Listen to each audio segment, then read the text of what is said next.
Pittsburgh Steelers are the picture of consistency in the NFL. 21 consecutive seasons without a losing record, 8 division titles, 14 playoff appearances, and 2 Super Bowl victories in that time make them one of the most successful franchises of the 21st century, all without ever having to go through the deep rebuilds that have shut down great teams for years at a time.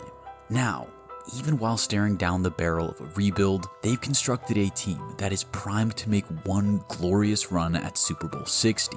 Today, we're looking at how the end of 2024 pushed Pittsburgh to be uncharacteristically aggressive, the offseason moves they made, and how they could be setting themselves up for a bright future. Because today, we're talking about the terrifying new Pittsburgh Steelers. The end of 2024 was more of the same for the Steelers.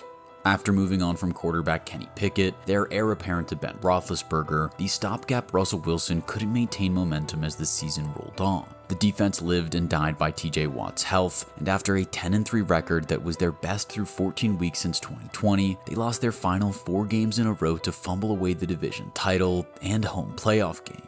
In the wildcard round against the Ravens, they failed to score in the first half, going down by 21 before finally scoring, and ultimately losing by 2 scores. Quarterback uncertainty reigned as the biggest item of blame, with Russell Wilson averaging less than 200 yards passing per game after week 13, and the offense as a whole never cracking 20 points after week 14. Other issues loomed on the offense as well, with inconsistencies on the offensive line, Najee Harris's expiring contract, and ongoing concerns about the reliability of George Pickens, especially as a wide receiver 1.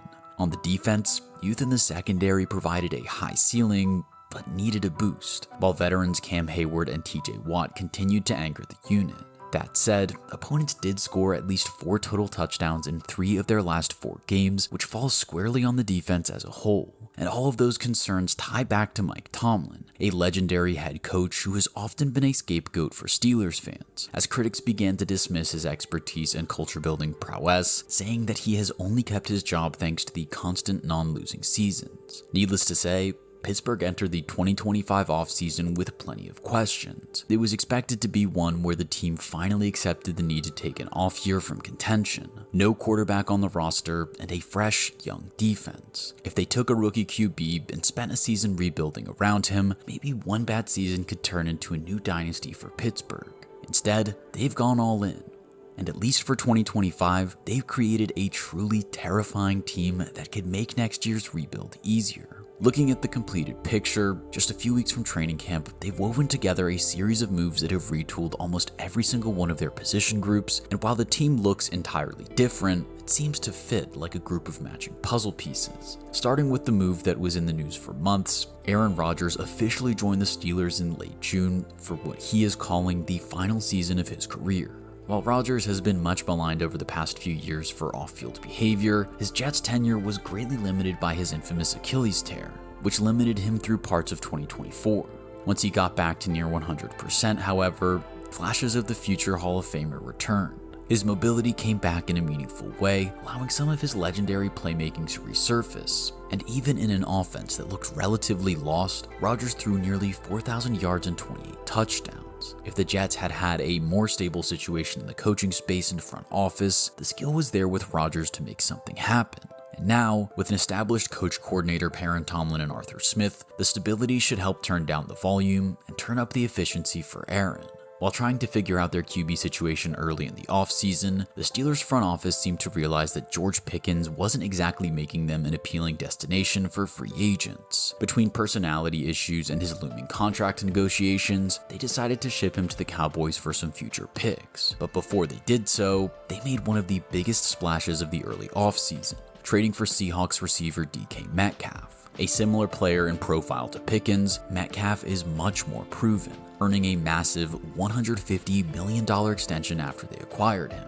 We'll look at the offense as a whole in a moment, but just the combo of Aaron Rodgers' arm and DK's downfield abilities should be enough to generate more optimism than Justin Fields or Russell Wilson to George Pickens. The other big name move came recently, when Pittsburgh traded for cornerback Jalen Ramsey, a solid veteran who needed a change of scenery thanks to a respectful contract dispute with the Dolphins. Despite his big personality, Ramsey has been dominant throughout his NFL tenure, and will take his place as cornerback 1 in a room full of young bucks. We'll go back to the defense in a moment, But first, let's look at the rest of the Steelers' new look offense, which is made up of almost entirely new starters following the constant miscues in 2024. The offensive line is the anchor that has stayed mostly intact, with homegrown players and first-rounders Broderick Jones and Troy Fautanu on the ends and Zach Frazier at the center. Health was a concern last season, but another year of development should be excellent for all three young linemen. In the backfield, Najee Harris left for greener pastures, getting a new start in Los Angeles with the Chargers following 4 consecutive 1,000-yard rushing seasons in Pittsburgh. They did retain running mate Jalen Warren, but in order to make up the production, the Steelers drafted Iowa bruiser Caleb Johnson. With great explosiveness and big playability, Johnson will likely be the starting back by halfway through the season, and it seems to be a great fit for the pass-first Arthur Smith scheme that will benefit Rodgers. At tight end, the Steelers already had Pat Freiermuth and Darnell Washington as a 1-2 to rival any in the league, but added Jonnu Smith in the Jalen Ramsey trade. Smith posted 8 touchdowns and almost 900 yards with the Dolphins last year, thriving as a yards after catch menace. While his production should dip, Rodgers now has 2 elite tight ends for any situation. The receiving core has been a massive question for Pittsburgh, but it has some wild upside. Obviously, DK Metcalf is going to get his. Even when Jackson Smith and Jigba came into his own and took control of the Seahawks offense, DK was always making big plays in his own way, and he'll do the same thing in Pittsburgh. That kind of cornerback magnet will open up opportunities for a group of young receivers who have all seemed to be 1 degree from breaking out.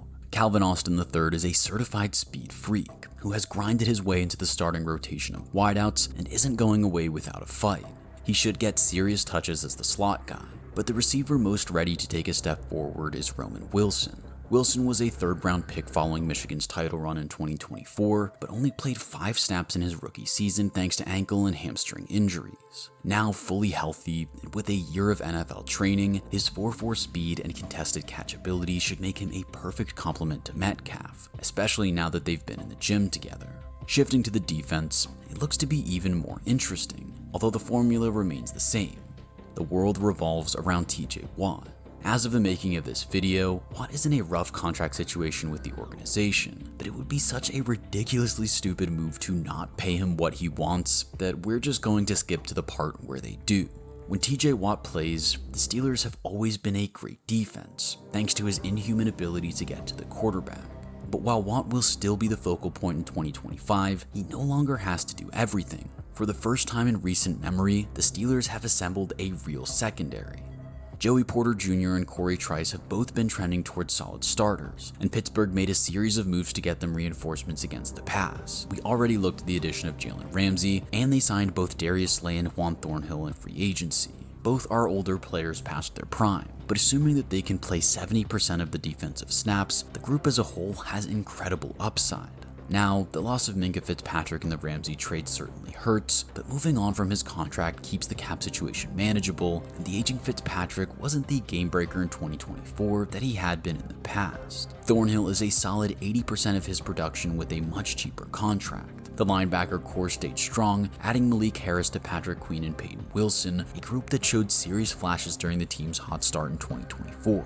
But the cream of this defense's crop has always been their defensive line. And that continues to be the case. Former Walter Payton Man of the Year Cameron Hayward has been the anchor for his entire 14-year career, but is getting a bit long in the tooth. While he still has something left to give, Pittsburgh drafted Oregon's Derek Harmon in the 1st round. With a similar physical profile to Hayward, not only will Harmon be a new, dominant piece for the line, but he will be in line to be Hayward's successor as captain and anchor once the legend hangs it up. They also added Jack Sawyer as a high-potential prospect in the draft who could stand to learn a lot from Watt. Put all these new pieces together in the legendary Mike Tomlin defense, and the Steelers could take themselves from a top 10 defense in 2024 to one of the best in the entire league. The moral of the story for the 2025 Pittsburgh Steelers seems to be that they finally look like a team again.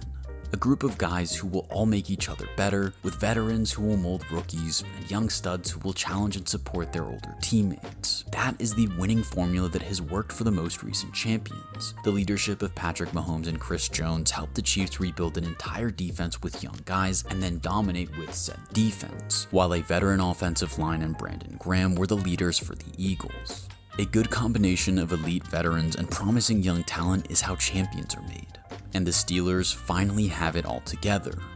Not to mention, they still have the most underrated kicker in football in Chris Boswell, who scored a career-high 158 points in 2024 thanks to the stalling offense. The team as a complete picture is terrifying to anyone in football, even in a loaded AFC. Rodgers is a solid matchup for any QB in the game when healthy, and he's looking at the best position groups he's had since his Green Bay Super Bowl run. His elite football IQ should combine with Tomlin's to turn the Steelers into a mean unit. With a young running game led by Johnson and a solid O-line, production similar to last season with the Jets is fully in play, while a much better defense stands to have the Steelers consistently in a position to win. Zooming out, the division is very winnable, with the Bengals unable to field a real defense and the Browns deep in a rebuild, stuck between 5 quarterbacks. The Ravens are also contenders, but Pittsburgh is still 8-3 against them since 2020. The AFC as a whole is still very dangerous, but with a division title, the Steelers could step into the playoffs with their new team. And then, anything is possible. After the most aggressive offseason in franchise history, the Pittsburgh Steelers have a chance to be real contenders once again. And thanks to the new group of young talent they're cooking alongside the veterans, they can carry any positive momentum from this coming season into the team they field after guys like Rodgers and Hayward move on. If they can shake off the dust of the past year's stagnation, they have a chance to be the team that shocks the world in 2025. But what do you think? Can the Steelers win the AFC this season? Which of their offseason moves will work out the best? Let me know in the comments.